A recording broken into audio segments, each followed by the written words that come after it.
Parfois dans la vie, les choses sont perdues d'avance. Ouais, elle était facile celle-ci. Mais c'est vrai, pour certains les cartes sont tellement mal distribuées que pour s'en sortir et tirer son épingle du jeu, il faut réaliser un véritable braquage. Un peu comme De Niro dans Hit et George Clooney dans Ocean Eleven. Ou encore, les petits Niamorodé espagnols de Casa de Papel. Vous savez, les cracks dans Berlin la dictature, Tokyo la Kitoko, Tokyo la Kitoko, Tokyo la Kitoko. Et Orelsan, a.k.a. Kon. Comment ça Orelsan il a jamais été dans le groupe? Peu importe, c'est sur lui qu'on va se concentrer. Les mercenaires, abonnez-vous, mettez un pouce bleu parce qu'aujourd'hui, on va parler des plus grosses dingueries de Orelsan. Action. Orelsan est né à Alençon un 1er août. Mais ça, tous les mecs qui peuvent lire une fiche Wikipédia le savent. Ou vont le savoir. On va laisser ce stratagème malhonnête aux autres youtubeurs. La première dinguerie de Orelsan, elle est professionnelle.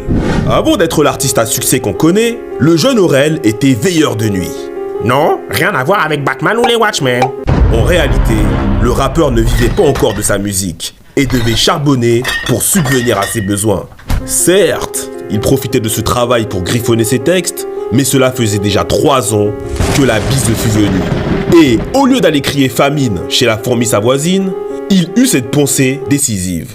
Vous rappelez, j'en suis fort aise. Eh bien, percez maintenant. Alors, il décida de quitter son emploi et de se lancer dans un nouveau projet. Sa dinguerie suivante a été de créer un véritable schisme entre le virilisme à outrance dans le rap et sa manière d'aborder des sujets avec autodérision. Je sais pas ce que ça veut dire schisme, je trouvais juste le mot ha. Dans la foulée de sa signature en maison de disque, il sort l'album Perdu d'avance, qui est un véritable séisme, autant au niveau de son succès commercial que vis-à-vis de la critique. Je sais qu'on compare tous les rappeurs un peu caucasoïdes à Eminem. Comme à l'époque où on comparait tous les petits rebeux ou blancs qui savaient faire un contrôle orienté à Zidane. Mais là, la comparaison avec le rappeur de Détroit est légitime. Car sur Perdu d'avance, Orelsan ne se prive pas de mettre en avant ses petits défauts mesquins, ses blessures et ses faiblesses. Celles qu'on avoue qu'à demi-mot. Et sur ces points, là, de nombreux jeunes ont pu s'identifier à lui. Parce que quand t'es un jeune ado qui a pas encore développé son charisme, qui a du mal avec les meufs et qui a pas un rond sur son compte, c'est très difficile de réussir à t'identifier à des rappeurs aussi musclés que Hulk Hogan, qui savent se battre et qui servent des James Bond girls tous les jours. Grâce aux millions d'euros de la drogue qu'ils ont blanchi. J'ai fait des amalgames de malade. Et c'est pour moi la raison qui explique le succès de cette grosse dinguerie qu'est Perdu d'avance. La trajectoire du rappeur semblait alors en pleine ascension.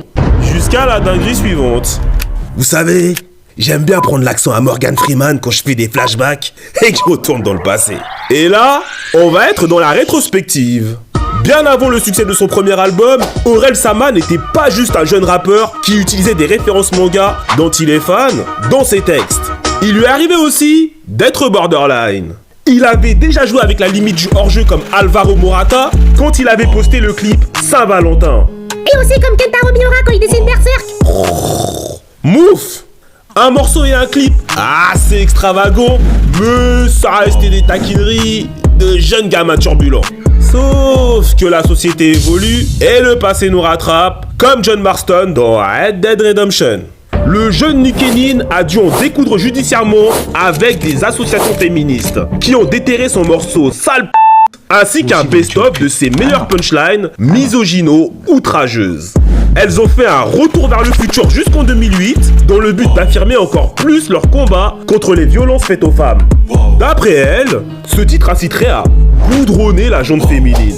Et d'après les gens qui savent différencier la fiction de la réalité, cette musique relève juste de la fiction et non de la réalité. C'est comme si là, on se plaignait parce que Al Pacino dans Scarface avait engrainé 80% des jeunes de banlieue à vendre de la drogue. Ok, mauvais exemple. Mais après un long combat, le tribunal a su faire la part des choses. Allez, bam, relaxez. Cette histoire lui a certes donné de l'ampleur, mais on peut ranger ça dans la catégorie de ses plus grosses dingueries. Ok, merci beaucoup.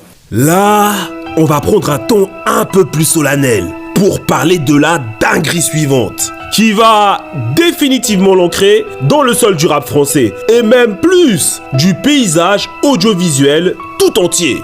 le Mogo va créer une secte. Uno quoi? Ouais, le Mogo va créer une secte. Il va revenir sur le devant de la scène en se remasterisant. Que dis-je? En se customisant complètement. Nouvelle coupe de cheveux, petit masque, nouveau style vestimentaire et dès le premier clip de son nouvel album, nouveau surnom, Raël-san. Zerma, la référence à Raël, le gros gourou au gros goro. Comment tu sais qu'il a un gros goro? C'est ses victimes m'ont dit. Et pour moi, c'est une de ses plus grosses dingueries. Parce qu'il installe ses classiques avec du trash talking social dont Suicide Social, une petite balade qui se chantonne bien en concert avec La Terre est ronde, et il remet son poteau cringe sur le devant de la devanture avec Ils sont cool. Ils sont cool. Ah, et vous remarquez toujours les petites références manga là, les chevaliers du zodiaque, Voilà, tout ça. voilà, J'aime j'aime bien. Il bien. s'installe. De manière factuelle, c'est là où il a vraiment déroulé. Et ce tapis roulant lui a permis de s'offrir sa dinguerie suivante. Avoir sa propre série sur Canal+, avec Cringe, son nakama de toujours. C'est fort. Bloqué. Dans cette série, lui et son Srab jouent les scènes dans un seul décor. Un appartement. Comme si ils étaient piégés à l'intérieur à cause de titans qui menacent de les dévorer s'ils font l'erreur de sortir. Hé Levi, à ce qui paraît on est confiné. Qu'est-ce qu'on s'en fout petit? Ça fait des années qu'on est confiné. T'as justement rejoint le bataillon d'exploration pour voir autre chose que des murs. Ouais, c'est vrai. On était déjà bloqués. Dans la continuité, Orelsan a eu l'honneur de pouvoir interpréter la voix française de Saitama, le protagoniste de One Punch Man. C'est fabuleux. Et en plus, c'est marrant. Il y a des grosses similitudes entre les deux personnages. Saitama comme Orelsan, ils sont au sommet de leur domaine. Et pourtant, au lieu d'être grisés par leur réussite et tout ce qu'ils ont accompli jusqu'ici, les deux ont l'air blasés. Je sais pas si c'est du recul ou du je m'en foutisme, mais ça leur donne de la profondeur. Ils foutent le seum. Kiffez un peu. Ah. Les mercenaires, merci d'avoir regardé cette vidéo. Je tenais à la faire avant la sortie du nouvel album de Orelsan, Civilisation. Et en plus, il a eu une idée super originale. Redynamiser la vente de CD physiques en installant des CD spécifiques dans chaque boîte. Et c'est une idée qui me plafonne. Tout ce qui est montage et design avec les têtes de Orelsan, c'est mon shooter Aeron qui les a fait. D'ailleurs, toute notre équipe est sur weshside.fr. En tout cas, et surtout, abonnez-vous, mettez un pouce bleu et plus que never again, faites exploser le mercenariat. On se dit à plus tard. Bebex. Je suis un chaman, je me la jetterai par la bonne Paname. Arrêtez pas là, dorfez pas là. Écoute, dans le 13 et tu parles dans le 16, tout dans les mythos et dans les clips. Repasse-toi, mon frère, passe au moins une père, fond de du bif.